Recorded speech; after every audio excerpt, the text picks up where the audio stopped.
This is the TeeTime Golf Pass Tip of the Week, brought to you by Quick Fix Golf. Hello everybody, and if you are a slicer, you need to pay attention to today's tip. 90% of the golfers that are out there slice the golf ball. And I'm going to give you a great tip that I learned from Hank Haney that'll help you to start working the golf ball the other way. Because that's ultimately the road to good golf. There's no slicing on the road to good golf, as Hank says.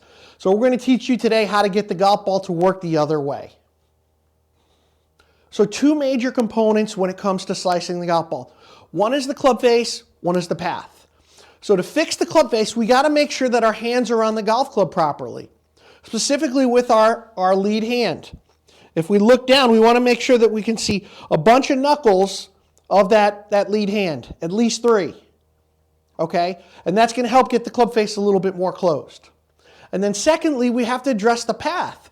And when you slice, typically your path is this way. It's around and up and over. It's a big loop. Slicers swing the club around, up and over, and it's a big loop. And we've got to get you to feel what the right path into the golf ball is going to be. So there's a couple of different components to getting the feel of the golf club moving in the right path. Okay, we want to get away from that big looping motion that we just saw. Okay, so the first thing that you're going to do is you're going to learn to swing the golf club in a circular motion.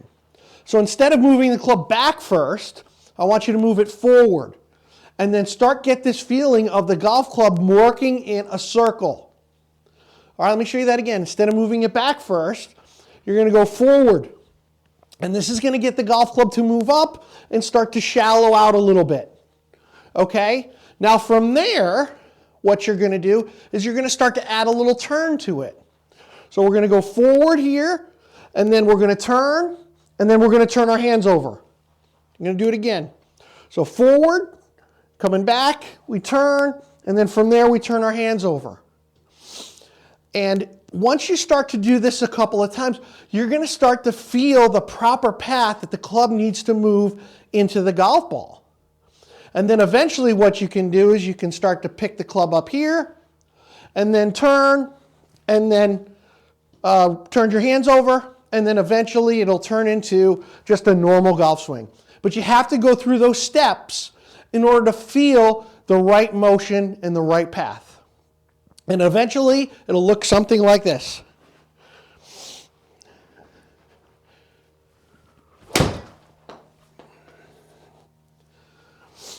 So work on this drill. It's going to help you out tremendously when it comes to slicing. And we want you to play better golf now. Make sure you have your TeeTime Golf Pass to get the best deals at your local courses.